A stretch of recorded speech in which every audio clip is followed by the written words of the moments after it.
Hello साथियों, राधे राधे। आप सभी का हमारे यूट्यूब चैनल पर बहुत बहुत स्वागत है। जैसा कि आपको पता है कि हमने पिछले अध्याय में राजस्थान के विकास की योजनाओं के बारे में अध्ययन किया था। जो आज का जो हमारा अध्याय है, अध्याय 8, इसमें हम जन जागरण एवं सामाजिक सुधार हेतु राजकीय प्रयास के बारे में अध्ययन करेंगे। तो चलिए साथियों, हम पढ़ना स्टार्ट करते हैं। हमारा देश एक लोकतांत्रिक देश है। लोकतंत्र में सरकार अपने नागरिकों के लिए प्रत्येक स्तर पर लोक कल्याणकारी पहल करती है। हमारा संविधान सामाजिक, आर्थिक, राजनीतिक स्तर पर लोकतांत्रिक मूल्यों की स्थापना पर जोर देता है।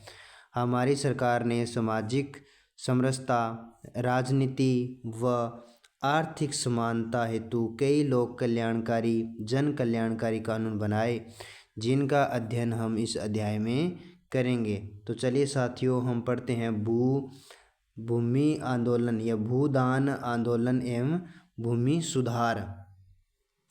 प्राचीन काल से चली आ रही जमींदारी प्रथा के कारण भूमि स्वामित्व की विषमता एक विकराल समस्या के रूप में उभर कर आई। आज़ादी के बाद सरकार ने कानून बनाकर जमींदारी प्रथा को समाप्त कर दिया गया था, लेकिन कानूनों की आड़ में ही जमींदारों ने किसानों के पास उपजाऊ भूमि का हक होने से रोक दिया। ज़मीनी स्वामित्व की विषमताओं के कारण देश में कई जगह हिंसा की घटनाएं होने लगी। उसी समय विनोबा भावे ने 18 अप्रैल 1951 को तेलंगाना में एक छोटे से गांव तिरुचिपली में एक ज़मीन का टुकड़ा दान में देकर भूदान आंदोलन की शुरुआत की। आगे बढ़ते हैं साथियों। इस आंदोलन का मुख्य उद्देश्य जमीनी स्वामित्व की विषमताओं को दूर करना था। विनोबा भावे ने भूस्वामियों से उनका कुल ज़मीन का 6वां हिस्सा दान में देने की अपील की। पूरे देश में इस आंदोलन को जनता का समर्थन मिला। भूदान में प्राप्त जमीन का हिस्सा 1/3 हिस्से का प्रयोग समाज में वंचित वर्ग व आदिवासी भूमिहीन में बांटने में किया गया।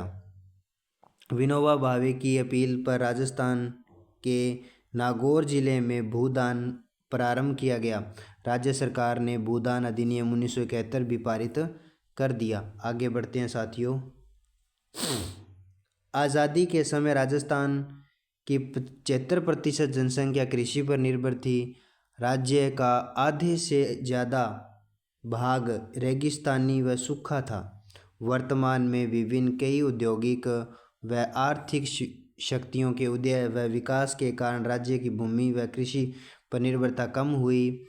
फिर भी कृषि भूमि व किसान राज्य की प्राथमिकताओं में सर्वोपरि है। राज्य सरकार ने भूमि विवादों में फंसी जनता को सस्ता व शीघ्र सुलभ न्याय दिलाने के लिए राजस्व मंडल की स्थापना की।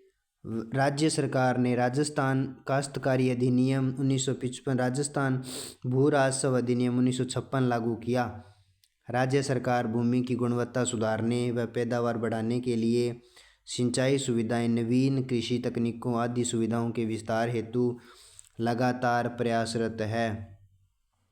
आगे बढ़ते हैं साथियों, पढ़ते हैं अस्पृश्यता का उन्मूलन। आधुनिक भारत में राजा मोहन रॉय, ज्योतिबा फुले, रामास्वामी नायकर, महात्मा गांधी आदि ने जातिगत भेदभाव, असमानता को दूर करने का प्रयास किया। इसी तरह राजस्थान में भी स्वतंत्रता से पूर्व दयानंद सरस्वती, गोविंद गुरु, बामा बालेश्वर, हरिभाऊ उपाध्याय आदि समाज सुधारकों के नामों का उल्लेख किया जाता है, जिन्होंने समाज में भेदभाव को दूर करने हेतु प्रभावी प्रयास किए। समानता लोकतंत्र का आधार है, अतः भारत के प्रत्येक नागरिक को कानून के समक्ष समान माना गया और सभी को कानून का समान संरक्षण प्राप्त है। अर्थात संविधान के अनुसार राज्य किसी भी व्यक्ति के धर्म, नस्ल, जाति, वर्ण, लिंग या जन्म के आधार पर भेदभाव नहीं करेंगे। संविधान के अनुच्छेद 17 में छुआछूत, अस्पृश्यता को दंडनीय अपराध घोषित किया गया। अस्पृश्यता उन्मूलन के लिए भारत सरकार ने नागरिक अधिकार संरक्षण अधिनियम 1955 लागू किया गया। राजस्थान सरकार ने भी अस्पृश्यता अधिनियम 1955 को अपने यहाँ प्रभावशाली रूप में लागू किया।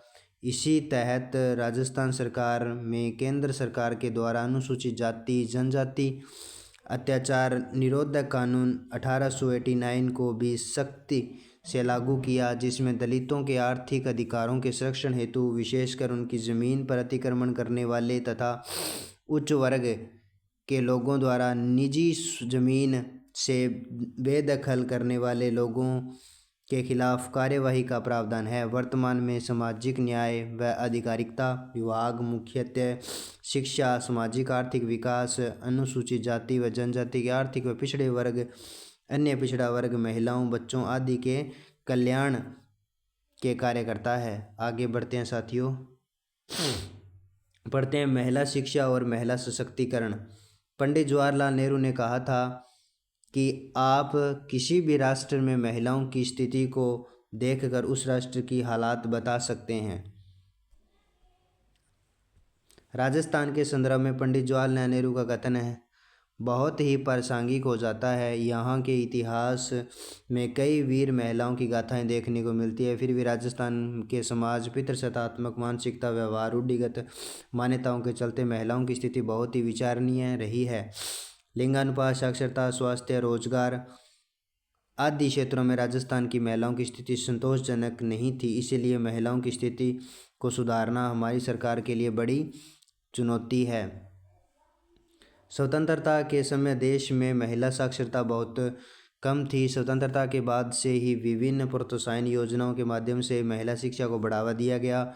इसके परिणाम स्वरूप जनगणना 2011 के आंकड़ों के अनुसार राजस्थान में महिला साक्षरता दर 52.12% और सन 1951 में मात्र 2.51% थी। आगे बढ़ते हैं साथियों, महिलाओं का विकास और सशक्तिकरण राज्य सरकार की प्राथमिकता में रहे। सामाजिक और आर्थिक विकास की सभी धाराओं में महिलाओं की भूमिका को प्रोत्साहन करने का प्रयास राजस्थान निरंतर किए जा रहे हैं। आगे बढ़ते हैं साथियों, महिला सशक्तिकरण के लिए राज्य सरकार के प्रमुख प्रयास। तो पहला है राज्य महिला आयोग। राज्य सरकार ने 15 मई 1999 को राजस्थान राज्य महिला आयोग का गठन किया। यह महिलाओं के प्रति अनुचित व्यवहार की जांच, राज्य लोक सेवाओं, महिलाओं के प्रति भेदभाव को दूर करना, महिलाओं की दशा में सुधार की दृष्टि से प्रभावी कदम उठाता है।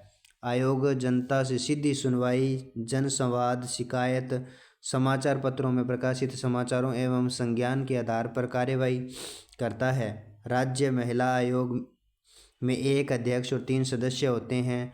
अध्यक्ष का कार्यकाल 3 वर्ष होता है। आगे बढ़ते हैं साथियों, पढ़ते हैं महिला स्वयं सहायता समूह कार्यक्रम। महिलाओं को रोजगार देने व आर्थिक रूप से आत्मनिर्भर बनाने के लिए ये कार्यक्रम चलाया जा रहा है। इसमें 10 से 20 महिलाएं स्वयं अपने निर्णय लेकर एक समूह बनाती है, अपनी छोटी छोटी बचत के माध्यम से स्वावलंबन की प्रतिक्रिया विकसित करती है, प्रवृत्तियां विकसित करती है और स्वरोजगार की राह पर आगे बढ़ती है। इन समूहों द्वारा निर्मित उत्पादों की बिक्री के लिए राज्य सरकार अवसर उपलब्ध करवाती है। आगे बढ़ते हैं साथियों, पढ़ते हैं महिला घरेलू हिंसा निरोधक अधिनियम 2005। महिलाओं को घरेलू हिंसा के संरक्षण और तुरंत राहत देने के उद्देश्य से भारत सरकार द्वारा यह अधिनियम लागू किया गया। इस अधिनियम में घरेलू हिंसा को व्यापक रूप से परिभाषित किया गया है। राजस्थान में इस अधिनियम के तहत महिला एवं बाल विकास के सभी उपनिदेशकों, बालक विकास परियोजना अधिकारियों एवं प्रजेताओं को संरक्षण अधिकारी नियुक्त किया गया। राज्य के सभी अस्पतालों, प्राथमिक स्वास्थ्य केंद्रों, सामुदायिक स्वास्थ्य केंद्रों को चिकित्सा सुविधा के रूप में अधिकृत किया गया। आगे बढ़ते हैं साथियों, पढ़ते हैं राजीव गांधी किशोरी सशक्तिकरण योजना सबला। इस योजना के अंतर्गत किशोरियों के पोषण और स्वास्थ्य स्तर को सुधारने, साक्षरता, कौशल विकास, सामाजिक मुद्दों को बेहतर समझ विकसित करने का प्रयास किया गया। यह योजना 11 से 18 वर्ष की विद्यालय न जाने वाली अथवा बीच विद्यालय छोड़ देने वाली किशोर बालिकाओं के लिए संचालित की जा रही है। आगे बढ़ते हैं साथियों, पढ़ते हैं बेटी बचाओ बेटी पढ़ाओ।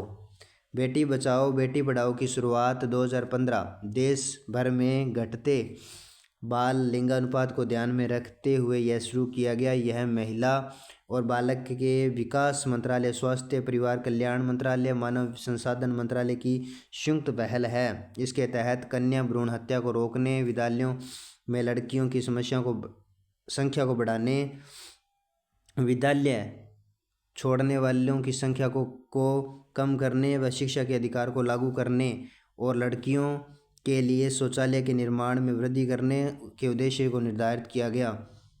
महिला सशक्तिकरण के लिए कुछ अन्य महत्वपूर्ण कानून विद्यमान हैं, जैसे हिंदू उत्तराधिकार, दत्तक ग्रहण एवं संरक्षण अधिनियम 1956 संशोधन किया गया 2005 में, दहेज निषेध अधिनियम 1961, बाल विवाह निषेध अधिनियम 1925 संशोधन 1986 और 2006 में किया गया।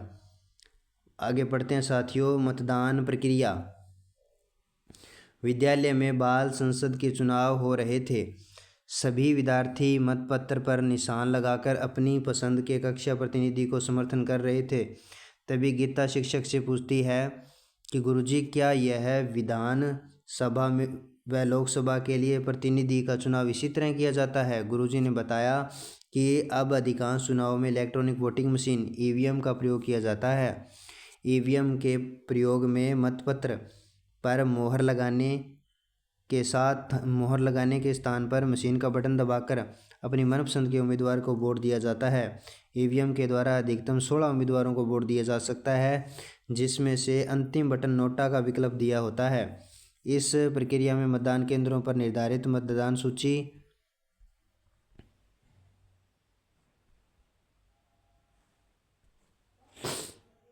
नोटा के बारे में पढ़ते हैं साथियों।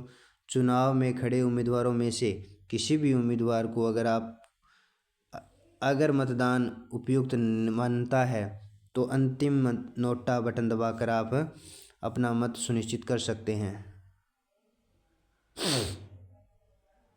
आगे बढ़ते हैं साथियों, प्रकाशन। उम्मीदवारों की सूची ईवीएम को चुनाव हेतु तैयार करना आदि कार्य सम्मिलित है। प्रत्येक मतदान केंद्र के लिए जिला निर्वाचन अधिकारी कलेक्टर के द्वारा मतदान का एक दल गठन किया जाता है। मतदान दल में एक पीठासीन अधिकारी, अन्य मतदान अधिकारी होते हैं। मतदान केंद्र में प्रवेश करते ही मतदान के नाम की एक सूची मिलाई जाती है। उसके बाद मतदाता के बाएं हाथ की तर्जनी अंगुली पर क्या किया जाता है? एमिट स्याही लगाई जाती है। मतदाता रजिस्टर में उसके हस्ताक्षर करने के बाद मतदाता ईवीएम पर वोट डालने के लिए मतदान कैबिन में प्रवेश करता है और ईवीएम का बटन दबाकर गुप्त रूप से अपना वोट डालता है। इस प्रक्रिया मतदान पूर्ण हो जाता है। आजकल ईवीएम के साथ वीवीपैट का भी प्रयोग किया जाता है। इससे संबंधित रिपोर्टिंग अधिकारी अपने सम्मुख उम्मीदवार या उसके प्रतिनिधि भी उपस्थिति में ईवीएम के मतों की गणना करवाता है तथा परिणामों की घोषणा करता है। साथियों, पढ़ते हैं वीवीपैट मशीन के बारे में। इसका पूरा नाम होता है voter verifiable paper audit trial. यह एक प्रिंट युक्त है। इसको ईवीएम के बैलेट यूनिट व कंट्रोल यूनिट से जोड़ा जाता है। मतदान होते ही प्रिंटर द्वारा एक बैलेट पर्ची प्रिंट होती है, जिस पर उम्मीदवार का नामांकन क्रमांक, नाम, चुनाव चिन्ह अंकित होता है। यह 7 सेकंड तक एक पारदर्शी बॉक्स में मतदाता को दिखाई देती है। उसके बाद पर्ची प्रिंट के ड्रॉ बॉक्स में चली जाती है। व्हीप की आवाज़ सुनाई देती है। इस प्रकार मतदान की प्रक्रिया पूर्ण होती है। इसे मतदाता को यह जान सकता है कि उसने जिस उम्मीदवार को वोट दिया है उसे ही वोट मिला या नहीं। इसके प्रयोग से निर्वाचन प्रक्रिया में निष्पक्षता व विश्वसनीयता बढ़ी। मतगणना में विवाद की स्थिति में इन पर्चियों की सहायता ली जा सकती है। आगे बढ़ते हैं साथियों, पढ़ते हैं सुव्यवस्थित मतदान, शिक्षा और निर्वाचक सहभागिता। मतदाताओं नागरिकों द्वारा निर्वाचकों को निर्वाचन प्रक्रिया के बारे में प्रशिक्षण करने व उनकी सहभागिता को बढ़ाने हेतु निर्वाचन विभाग के द्वारा बहुमुखी कार्यक्रम को सुव्यवस्थित मतदाता शिक्षा और निर्वाचन सहभागिता कहते हैं। आगे बढ़ते हैं साथियों, इस कार्यक्रम के मुख्य 2 उद्देश्य हैं। पहला है सूचित मतदान, निष्पक्ष और नीतिपरक मतदान। सूचित मतदान, जागरूकता के साथ मतदान। सूचना का अधिकार पढ़ते हैं साथियों, कभी कभी समाज के विभिन्न वर्गों व सामाजिक संगठनों के द्वारा किसी खास कानून को बनाने के लिए सरकार से मांग की जाती है। इन मांगों के प्रति सरकार संवेदनशील होते हुए कानून का निर्माण करती है। ऐसे ही उदाहरण हमारे राजस्थान में देखने को मिलता है। राजस्थान के राजसमंद जिले में भीम तहसील देवडोंगरी गांव में मजदूरों एवं किसानों ने अपनी मजदूरी से संबंधित सरकारी रिकॉर्ड जैसे हाजिरी और भुगतान रजिस्टर की प्रति मांगने के संघर्ष किया। इसी मांग के आधार पर सन 2000 में राजस्थान सूचना का अधिकार कानून बनाने का पहला राज्य बना। धीरे धीरे सूचना का अधिकार संघर्ष आंदोलन के रूप लेते हुए राष्ट्रव्यापी हो गया। जनता की भावना को स्वीकार करते हुए भारत सरकार ने सूचना का अधिकार अधिनियम 2005, यह कानून सरकारी स्तर पर जन भागीदारी एवं पारदर्शिता को बढ़ाने का शक्तिशाली कदम साबित हुआ। इस कानून के माध्यम से आम व्यक्ति सरकार अथवा किसी भी सरकारी विभाग से सूचना प्राप्त कर सकता है। आगे बढ़ते हैं साथियों, पढ़ते हैं निःशुल्क एवं अनिवार्य बाल शिक्षा का अधिकार अधिनियम। शिक्षा को सरल एवं सुलभ बनाने के उद्देश्य से भारत सरकार के द्वारा अधिनियम 2009 बनाया गया। इसी तरह राजस्थान सरकार ने निःशुल्क एवं अनिवार्य शिक्षा का अधिकार अधिनियम 2010 जो 1 अप्रैल 2011 से लागू हुआ। इस अधिनियम में 6 से 14 वर्ष के आयु वर्ष के बच्चों को निःशुल्क एवं अनिवार्य शिक्षा, प्रारंभिक शिक्षा कक्षा 1 से 8 तक का प्रावधान किया गया ताकि कोई भी बच्चा शिक्षा से वंचित ना रहे। इस अधिनियम के तहत बच्चा अपनी आयु अनुसार निर्धारित कक्षा में कभी भी प्रवेश ले सकता है। निजी स्कूलों में कमज़ोर व पिछड़े वर्ग के बच्चों के लिए 25% सीटें आरक्षित होती है। इसके बदले में सरकार के द्वारा तय की गई राशि निजी स्कूलों को दी जाती है। आगे बढ़ते हैं साथियों, पढ़ते हैं बाल अधिकार। 20 नवंबर 1889 को संयुक्त राष्ट्र की आम सभा के द्वारा बाल अधिकार समझौते को पारित किया गया। बाल अधिकार समझौता ऐसा पहला अंतर्राष्ट्रीय समझौता है जो सभी बालकों के नागरिकों, सभी बच्चों के नागरिक, सांस्कृतिक, सामाजिक, आर्थिक और राजनीतिक अधिकारों की मान्यता देता है। इस बाल अधिकार समझौते को भारत ने 1992 में हस्ताक्षर करके अपनी प्रतिबद्धता व्यक्त की। बच्चों के ये अधिकार 4 मूल सिद्धांतों पर आधारित है। जीने का अधिकार, सुरक्षा का अधिकार, विकास का अधिकार और सहभागिता का अधिकार शामिल है। आगे बढ़ते हैं साथियों, राज्य बाल अधिकार संरक्षण आयोग, राजस्थान राज्य बाल संरक्षण समिति बाल संरक्षण के मुद्दों की सामुदायिक स्तर पर क्रियान्वित व जागरूकता हेतु करती है। चाइल्ड हेल्पलाइन नंबर साथियों देखते हैं, राज्य में कठिनाइयों में घिरे पीड़ित, उपेक्षित, लावारिस, देख रेख और संरक्षण की जरूरता वाले बच्चों के लिए 24 घंटे निःशुल्क आपातकालीन सेवा उपलब्ध है। 1098 टोल फ्री नंबर है, संचालित की जा रही है। राजस्थान में बाल संरक्षण की चुनौतियां जैसे बाल विवाह, कन्या भ्रूण हत्या, बाल लिंगानुपात, बाल श्रम, कुपोषण आदि के उन्मूलन व सुधार के लिए राज्य सरकार प्रयासरत है। साथियों ये पढ़ते हैं राजस्थान संपर्क पोर्टल।